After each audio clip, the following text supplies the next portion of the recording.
नमस्कार। BND राजकीय कला महाविद्यालय चिवनपुरा से उषा सारस्वत, सह आचार्य संस्कृत विभाग। प्रिय विद्यार्थियों, आज के इस व्याख्यान में आपका स्वागत है। आज हम नीति शतकम नामक पुस्तक का अध्ययन कर रहे हैं। इससे पूर्व हम 3 श्लोक पढ़ चुके हैं। उसी कड़ी में चतुर्थ श्लोक से हम पढ़ना आरंभ करते हैं। प्रसह्य मणिमुद्धरेण मकरवक्त्र दृष्टान्तरात् समुद्रमपि संतरेत प्रचलत ऊर्मिमालाकुलं भुजंगमपि कोपितं शिरसि पुष्पवत् धारयेत् न तु प्रतिनिविष्टमूर्खजनचित्तं समाराधयेत्। इस श्लोक में प्रसंग जानते हैं। कवि बताना चाह रहा है कि मूर्ख व्यक्ति के जिद्दी स्वभाव को बिल्कुल भी बदला नहीं जा सकता है। मकर वक्त्र दृष्टान्तरात्, मनुष्य चाहे तो मकर वक्त्र मगरमच्छ के मुंह की दृष्टान्तरात् दाढ़ों के अंदर से प्रसह्य बलपूर्वक मणिम उद्धरेत, मणि को निकाल ले। प्रचलत ऊर्मिमालाकुलं, प्रचलत चलायमान चलती हुई, ऊर्मिमालाकुलं लहरों की पंक्ति से, समुद्रम संतरेत समुद्र को भी पार कर ले। कोपितम भुजंगम अपि क्रुद्ध हुए भुजंग को भी पुष्पवत फूल की तरह शिरसी धारयेत सिर पर धारण कर ले। किंतु प्रतिनिविष्ट मूर्खजनचित्तं न समाराधयेत, किंतु प्रतिनिविष्ट दुराग्रही या जिद्दी मूर्खजनचित्तं मूर्ख व्यक्ति के हृदय को तू मनितो न आराधयेत, कोई नहीं समझा सकता है। इस पद्य में कवि ने मूर्ख व्यक्ति के हठी स्वभाव का वर्णन किया है।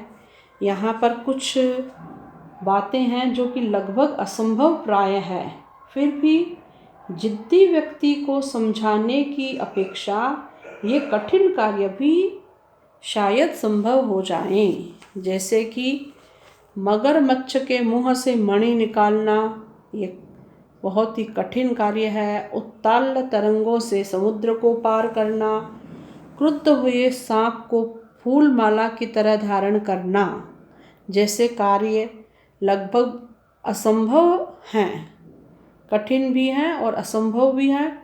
फिर भी जिद्दी व्यक्ति को समझाने की अपेक्षा शायद इन कार्यों में भी मनुष्य कामयाब हो जाए, किंतु दुराग्रही व्यक्ति को समझाना बिल्कुल भी संभव नहीं है। अगला श्लोक है 5वां।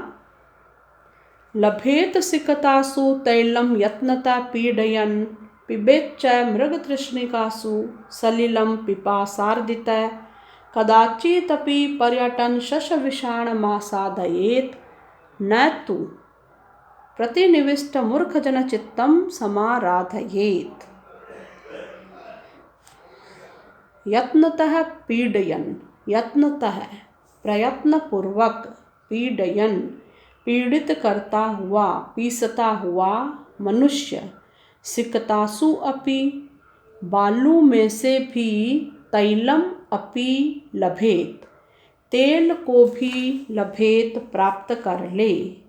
पिपासार्दितः च, और पिपासा प्यास से, अर्दितः व्याकुल हुआ व्यक्ति, मृग तृष्णिकासु मृग तृष्णाओं में, सलिलम पिबेत जल को पी ले।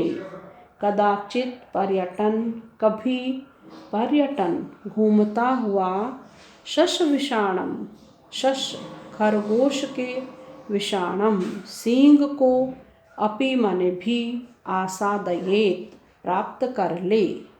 किंतु प्रतिनिविष्ट मूर्खजनचित्तं, किंतु दुराग्रही मूर्ख व्यक्ति के चित्त को, स्वभाव को तू न आराधयेत, तो संतुष्ट नहीं किया जा सकता है। महाकवि भर्तृहरि ने इस श्लोक में दुराग्रही अर्थात जिद्दी मूर्ख व्यक्ति के स्वभाव का वर्णन किया है और बताया है कि दुराग्रही व्यक्ति को समझाना बहुत ज़्यादा मुश्किल कार्य है। बालू में से तेल निकालना, मृगमरीचिका से जल पाना, खरगोश के सींग पाना जैसे असंभव कार्य भी यदि प्रयास करें तो शायद संभव हो जाए, किंतु हठी यानी जिद्दी मूर्ख व्यक्ति को समझाना नितांत असंभव है। इस पद्य में देखते हैं व्याकरण क्या प्रयुक्त हुई है। एक पद आया है पीडयन। पीडयन में पीड धातु है, पीड़ित करना, और क्षत्रि प्रत्यय लगा है। साथ ही एक क्रिया है लभेत। लभेत में लभ धातु है, पाना अर्थ वाली, जो कि आत्मनेपदी धातु है। धातुएं विद्यार्थियों दो होती हैं, परस्मैपदी और दूसरा आत्मनेपदी। आत्मनेपदी धातु के रूप थोड़ा अलग चलते हैं, जैसे सेवते, सेवेते, सेवंते, इस प्रकार से। ती, तह, अंति ये पीछे लगते हैं तो वो धातुएं परस्मैपदी होती है। लभेत में लब धातु है, पाना अर्थ वाली, और आत्मनेपदी है, प्रथम पुरुष एकवचन का रूप है। फिर अगला श्लोक पढ़ेंगे 7वां। स्वायत्तमेकान्तहितं विधात्रा विनिर्मितं छादनमज्ञताया, विशेषतः सर्वविदां समाजे विभूषणं मौनमपंडितानाम्। इस पद्य में भी कवि ने मूर्खों का वर्णन किया है और मूर्खों को एक सलाह दी है कि यदि उन्हें विद्वानों की सभा में बैठना पड़े तो उन्हें मौन रहना चाहिए। पढ़ते हैं, इस श्लोक के अर्थ को देखेंगे। विधात्रा, विधाता के द्वारा, अपंडिता नाम, पंडित माने विद्वान, अपंडित माने अशिक्षित। विधाता के द्वारा अपंडिता नाम, अशिक्षित लोगों की अज्ञताया, मूर्खता का, छाजनम आच्छादन या ढकने वाला, स्वायत्तम स्व आयत्तम अपने ही अधीन, एकांत हितम सदैव हितकारी साधन, मौनम एव मौन को ही विनिर्मितम बनाया है। सर्वविदाम समाजे, वह मौन धारण करना सर्वविदाम समाजे विद्वानों के समाज में विशेषतः विभूषणम विशेष रूप से आभूषण का कार्य करता है। इस पद्य में कवि ने मूर्खों के लिए एक परामर्श दिया है कि उन्हें यदि वे विद्वानों के बीच जाए तो वहाँ पर चुप रहना चाहिए, मौन धारण करके रहना चाहिए, क्योंकि जब तक व्यक्ति बात नहीं करता है तब तक तो उसकी असलियत का पता नहीं चलता, और यदि बात करता है वैसे ही मूर्ख लोगों की वास्तविक स्थिति का पता चल जाता है। इसलिए कवि ने कहा है कि शिक्षित लोगों के मध्य मूर्ख लोगों को चुपचाप रहना चाहिए, यही उसके लिए आभूषण तुल्य हितकारी कार्य है। और अब अगला पद्य पढ़ेंगे, श्लोक संख्या 8। यदा किंचित अज्ञो अहम गज इव मदान्धः समभवम् तदा सर्वज्ञोऽस्मि इति अभवत् अवलिप्तं मम मनः। यदा किंचित किंचित बुधजन सकाशादवगतं तदा मूर्खोऽस्मि इति ज्वर इव मदो मे व्यपगतः।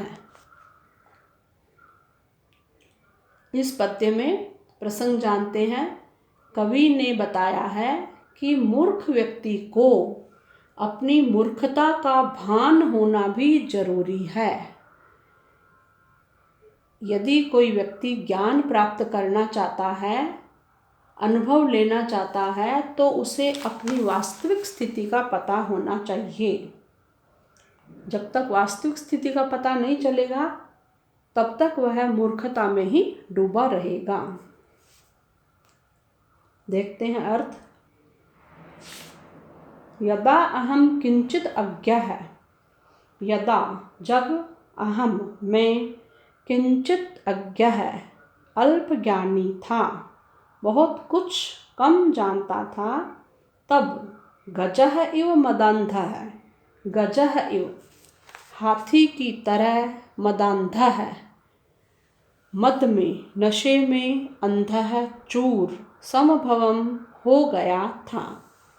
तदा तब सर्वज्ञः अस्मि, मैं सर्वज्ञाता हूँ, सब कुछ जानने वाला हूँ, इति यह सोचकर, मम मनः मेरा मन, अवलिप्तम दर्पयुक्त हो गया था। यदा बुद्ध जन सकाशात, किंतु जब बुद्ध जन सकाशात, विद्वान लोगों की संगति से, विद्वान लोगों के संसर्ग से, किंचित किंचित अवगतम, कुछ कुछ अवगतम जाना, कुछ कुछ ज्ञान हुआ, तदा तब मूर्खः अस्मि मैं मूर्ख हूँ, इति यह जानकर, मैं मदः मेरा घमंड, ज्वर इव व्यपगतः ज्वर इव बुखार की तरह, व्यपगतः दूर हो गया। यहाँ पर कवि ने बताया है अल्प ज्ञान मिथ्या गर्व का कारण है। तो यदि मनुष्य को ये भान हो जाए कि मैं तो वास्तव में अल्प ज्ञानी हूँ, मूर्ख हूँ, तब तो वह सुधर सकता है। जैसे कोई अल्प ज्ञानी व्यक्ति होता है, जब तक उसे पता नहीं होता तब तक वो अपने घमंड में चूर रहता है, हाथी की तरह मदांध रहता है। लेकिन वही मूर्ख धीरे धीरे शिक्षित और विद्वान लोगों की संगति में बैठता है, तब उसे अपने अज्ञान का भान होता है। तब जाकर उसका वह मिथ्या अहंकार ठीक उसी प्रकार धीरे धीरे उतरता है, धीरे धीरे दूर होता है, जैसे कि औषधि को पाने पर, औषधि का सेवन करने पर बुखार धीरे धीरे उतर जाता है, कम हो जाता है। इसलिए कवि ने सीख दी है कि सत्संगति करना परम आवश्यक है, अच्छे लोगों की मित्रता नितांत आवश्यक है। इस श्लोक में हम देख रहे हैं एक अलंकार प्रयुक्त हुआ है, गज इव मदांधः, हाथी के समान मद में अंध, और ज्वर इव मदो में व्यपगतः, बुखार के समान मेरा घमंड दूर हो गया। दोनों ही पदों में इव का प्रयोग हुआ है और इस प्रकार उपमा अलंकार लगा है। साथ ही इसमें शिखरिणी छंद प्रयुक्त हुआ है। छंद और अलंकार विद्यार्थियों आपने 12th में पढ़े होंगे, तकरीबन वही श्लोक इन पाठ्य पुस्तकों में प्रयुक्त हुए हैं, तो उन्हें फिर से पढ़ लेना है। रसई रुद्रश्चिन्ना यमन सबलागा शिखरिणी, ये इसका लक्षण है। और हम फिर मिलेंगे अगली क्लास में। धन्यवाद।